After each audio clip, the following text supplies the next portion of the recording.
Charles do Bronx Oliveira versus Beneil Dariush at UFC 283.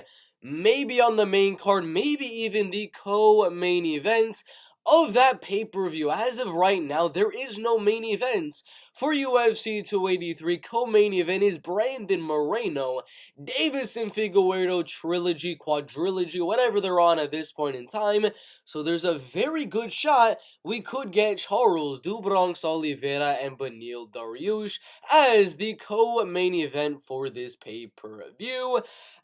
Sorry about that. As of right now in the UFC rankings, for this lightweight division, we got Oliveira as the number 1 contender. We got Beneil Dariush as the number 4 contender. Gaethje, highly doubt Gaethje is gonna accept the fight with Beneil Dariush, and because Islam Makhachev is going out there to fight the number 1 pound-for-pound fighter in Alexander Volkanovski, we're not going to get that fight either. So right now, because Poirier has the fight, Gaethje's not going to fight him. Oliveira versus Beneil Dariush makes all the sense in the world for UFC 283. I'm going to give you my prediction, my breakdown, and my future betting odds that I would give, and the odds I think that the UFC and the bookies are going to give. All of that in today's video. So for the prediction, right now, Charles do Bronx Oliveira and Beneil Dariush. Right now in his career, Oliveira is at 33 wins and 9 losses, going out there beating Kevin Lee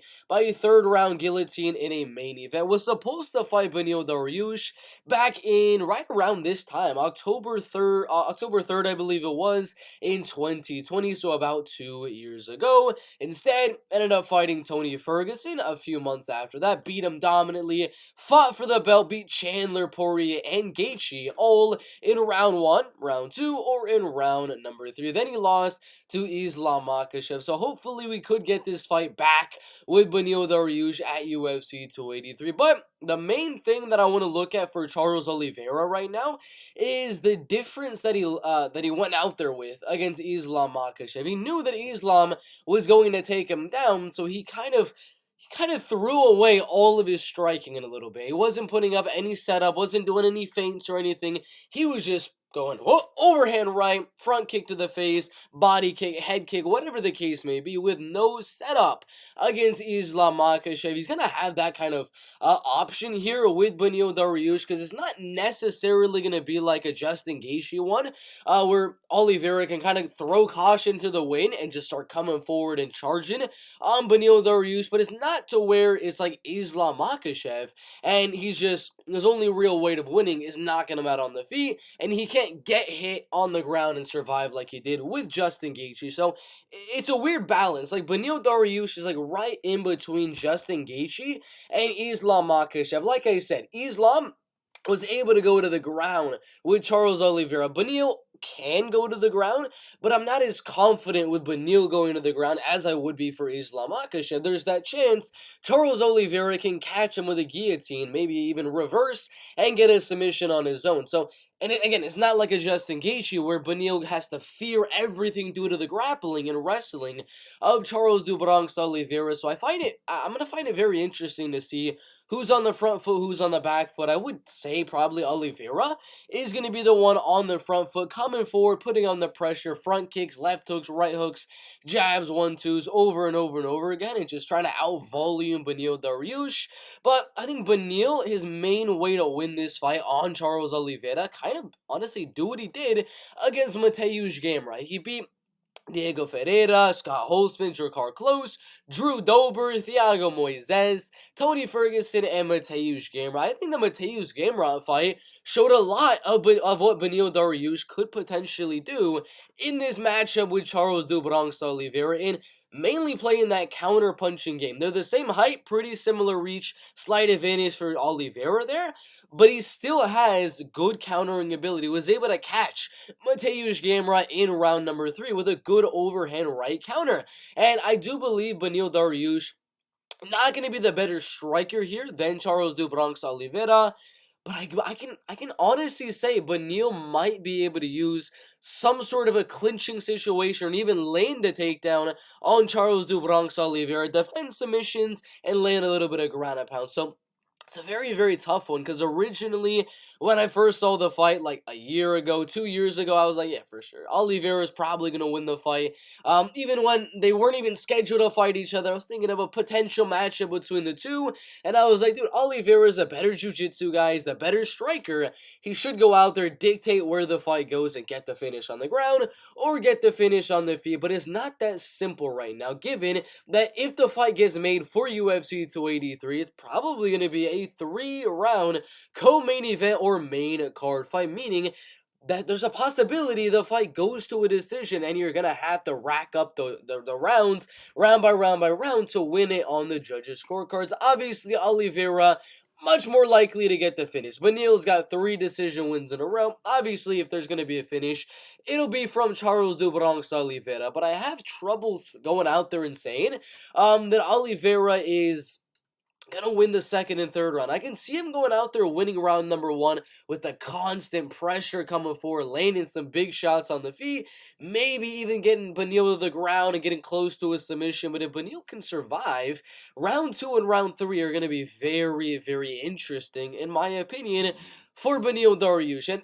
it does kind of seem like a very close fight at this stage in the career, because just 2 days ago, when I was first thinking about this matchup with Oliveira and Beneil Dariush, I'm going to be deadly honest with you. I had Beneil Dariush winning. For about 3 or 4 hours, I was set in stone on Beneil Dariush going out there, outstriking Charles do Bronx Oliveira on the feet, maybe cracking him on the feet as well, and winning a 29-28 decision. But my mind has changed yet again. It's one of those ones I legitimately think is a very, very 50-50 fight in this UFC's lightweight division. But I'm going to go with my gut. When I originally had, I switched it to Beneil Dariush by decision, and I'm going back to my gut. I'm going to go Oliveira to win round number 1. Go out there, put on the pressure, land some good volume on Beneil Dariush. They're both going to land some good shots in round 1, but Oliveira will get close to a submission using the wrestling and the grappling.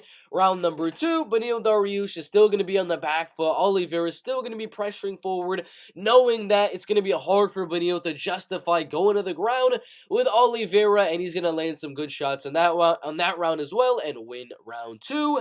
And then in round number 3, Beneil, we're going to see comeback Beneil. There's not going to be any wrestling or grappling in round number 3, but Beneil's going to come forward. That round, he's going to be on the front foot, landing some big shots on Oliveira, maybe even knocking down Oliveira in round number 3. But the round 1, round 2 goes to Oliveira. I see it being a very close, very competitive fight, and I lean Charles do Bronx Oliveira winning a 29-28 unanimous decision. I don't think there's going to be a split decision given, and there might be a draw. You never know. If Beneil is so dominant in round number 3, like I think he's going to win round 3 by a lot.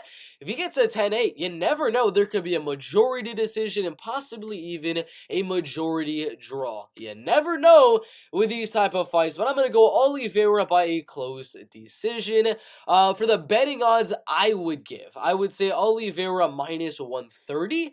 Beneil Dariush at plus 110. I give Charles Oliveira the slightest of margins on the betting odds. Tapology, when the first fight was announced, had Oliveira at pretty much a 4-1 favorite on those betting odds right there. And if we go down the best fight odds right here, I believe they had what the odds actually were all the way back in 2020, and they were very, very interesting. So let's find Charles do Bronx Oliveira. It was a little bit earlier. I'm not 100% too sure if they had it. They didn't. Never mind. They did not have it, but I remembered it being like minus 200, minus 300 range for Charles Oliveira, and that's what I'm expecting if the fight does get made yet again for UFC 283 in a 3-round fight. I expect Oliveira to go out there as a 2-1 favorite, maybe minus 250 over Beneil Dariush. But I think the odds should be at like minus 130 130 plus 110 for Beneil. It is a close one in the lightweight division, but put your predictions down below. Do you expect to finish? Do you see the fight going all the way? And who do you think wins? Put the betting odds you would like to have it at for Oliveira, Beneil, Dariush. I got Oliveira by a very close decision in that fight. And that, like I'm talking about the betting odds for this fight with Oliveira and Beneil, Dariush, there's probably going to be betting odds for the fight if it does get made. So if you want to see the bets that I'm going to be making if the fight eventually does get made, check that top link down below in the description out right there for $2.99 a month. 10 cents a day, you get all of my MMA bets for free with every single organization included. And the link before that gets a 125% sign up bonus on your first deposit using code BERTMMA with BetUS. It's one of the leading organizations for betting on MMA. They have some crazy odds this weekend for UFC Fight Night. Cater versus Allen. I mean, those odds are amazing in my opinion. I already put a little bit of money on Allen and arbitraged it with some other bookies. So check the links in the description out. Put your predictions in the comments, and we'll see you in the next one.